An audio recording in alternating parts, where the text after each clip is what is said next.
Hello students, how are you all? I'm sure you all are fine and safe at your home. So children, in GKR today's topic is the festival of Onam. हम इस chapter में जानेंगे ओनम जो festival है उसके बारे में. तो चलिए शुरू करते हैं. India is a land of festivals. We celebrate more festivals than are celebrated anywhere in the world. Through the following quiz, let us learn about a very important festival of South India called Onam. बच्चों वैसे तो India में काफ़ी festivals मनाए जाते हैं, लेकिन इस चैप्टर में हम बात करेंगे एक मेन फेस्टिवल की जो कि साउथ इंडिया में मनाया जाता है, जिसका नाम है Onam. Complete the following sentences by filling in the blanks. Choose your answers from the clue box. अब बच्चों ओनम क्यों मनाया जाता है, इसके पीछे एक स्टोरी यहाँ पे हमें दी गई है. उस फेस्टिवल के बारे में हमें बताया गया है कि ओनम कब मनाया जाता है, क्यों मनाया जाता है, इसके पीछे की क्या स्टोरी है, ये यहाँ पे हमें दिया गया है. लेकिन यहाँ पे कुछ फिल इन द ब्लैंक्स दिए गए हैं, वो हमें क्लू बॉक्स से ढूंढकर यहाँ पे फिल करना है.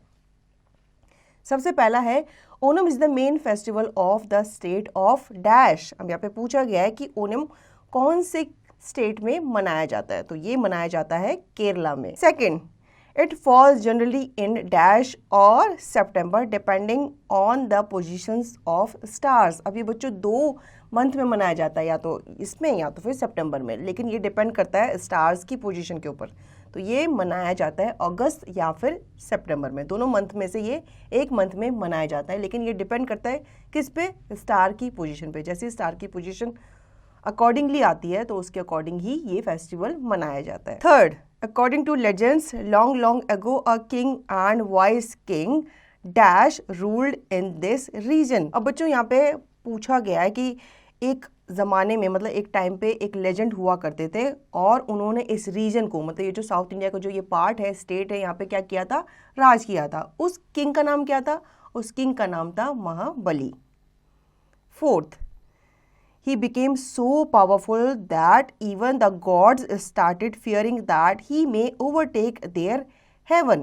So they asked Lord Dash to help them. अब वो जो राजा बलि थे ना, महाबली, उन्होंने वो इतने पावरफुल हो गए थे, अपनी इन्होंने इतनी शक्तियाँ बढ़ा ली थी कि उन्होंने जो देवता थे स्वर्गलोक में उन्हें भी ये कह दिया था, चुनौती दे दी थी कि मैं एक दिन तुम्हारा जो स्वर्ग है वो भी क्या कर दूंगा, हड़प लूंगा. तो वहाँ के जो देवता थे वो किसके पास गए थे, वो गए थे लॉर्ड विष्णु के पास. भगवान जो विष्णु होते हैं ना, वो उनके पास गए थे हेल्प मांगने के लिए. तो आप यहाँ पे लॉर्ड विष्णु लिखोगे. Now fifth, lord Vishnu disguise himself as a Brahmin boy called dash and came to king Mahabali's court. अब जब देवताओं की बात विष्णु जी ने सुनी तो उन्होंने सोचा कि मैं क्यों ना इनकी हेल्प करूं. तो उन्होंने एक भेष धारण कर लिया, किसका, एक ब्राह्मण बॉय का, ठीक है, जिसका नाम था वामन.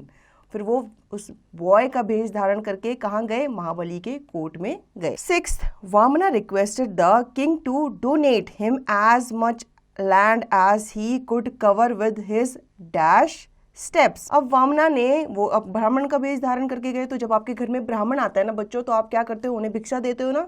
तो उस टाइम पे उन्होंने राजा से क्या मांगा, उन्होंने कहा कि भाई मैं तुमसे भिक्षा मांगना चाहता हूँ और मैं ज़्यादा कुछ नहीं मांगना चाहता, मैं बस चाहता हूँ कि तुम मुझे 3 पग, मतलब 3 स्टेप की क्या दे दो, ज़मीन दे दो.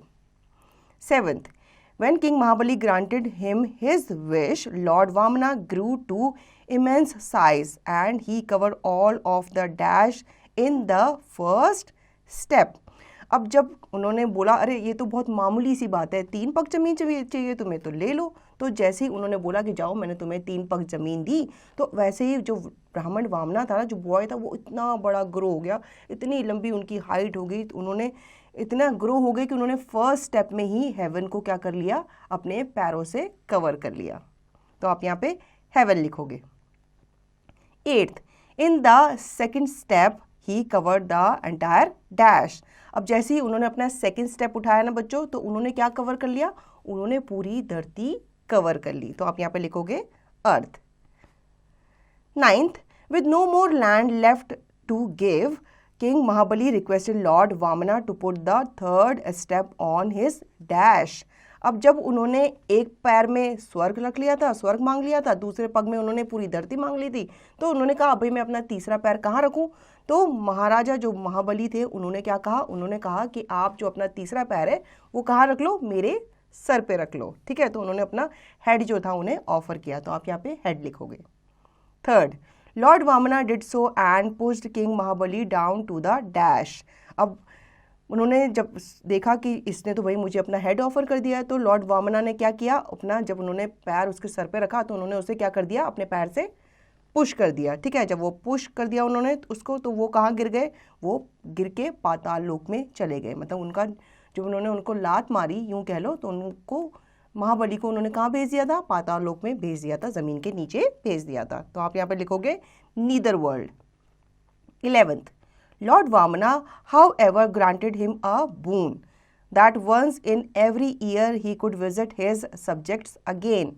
The people of Kerala celebrate the return of their great king as dash. अब जो वामना थे वो अपने असली रूप में आ गए, ठीक है, वो विष्णु जी के रूप में आ गए। वो बहुत खुश हुए कि चलो तुमने थर्ड मेरा जो विश थी या मेरा जो पैर था वो कहाँ रखा, अपने सर पे रखा, तो मैं तुम्हें क्या देता हूँ, आशीर्वाद देता हूँ, वरदान देता हूँ, ठीक है। तो उन्होंने वरदान में उन्हें ये बोला कि मैं तुम्हारे पास हर साल आऊँगा और तुम इस तरह मेरा क्या करना, वेलकम करना। तो वो जो केरला के लोग होते हैं वो उनके जो ग्रेट किंग हैं उनका वेलकम कैसे करते हैं, ओनम के रूप में करते हैं, ठीक है। तो इस तरह से ओनम वहाँ पे मनाया जाता है। 12th, a flower carpet or floral rangoli called dash is laid in front of every house for 10 days to welcome the visit of the beloved king महाबली, ठीक है। अब जो केरला के लोग हैं वो 10 दिन तक अपने घर के बाहर क्या बना के रखते हैं, फूलों की रंगोली बना के रखते हैं। तो हम तो फूलों की रंगोली कहते हैं, फ्लावर रंगोली कहते हैं, वहाँ पे इसे क्या कहा जाता है, वहाँ पे इसे पुक्कलम कहा जाता है। और ये हर घर के लोग बनाते हैं अपने घर के बाहर, जैसे हम लोग दिवाली में रंगोली बनाते हैं ना, वैसे ही वो लोग भी फ्लावर की रंगोली बनाते हैं अपने घर के बाहर और इसे वो 10 दिन तक रखते हैं, ठीक है, क्योंकि उन्हें वेलकम करना होता है अपने ग्रेट किंग का। 13th, many cultural and sports events are organized on Onam including the world famous dash. अब इस टाइम पे ओनम के टाइम पे वहाँ पे काफ़ी सेलिब्रेशन होता है, ठीक है। अब वहाँ पे काफ़ी इवेंट्स जो स्पोर्ट्स इवेंट्स होते हैं वो मनाए जाते हैं, ठीक है। और इसमें वर्ल्ड फेमस एक इवेंट है जिसको हमें बताना है, वो क्या है, वो है स्नेक बोट रेस। तो बच्चों आई होप आपको ओनम के ऊपर ये चैप्टर अच्छे से समझ में आ गया होगा। अब इसका रिवीजन और इसकी प्रैक्टिस आप खुद से करेंगे।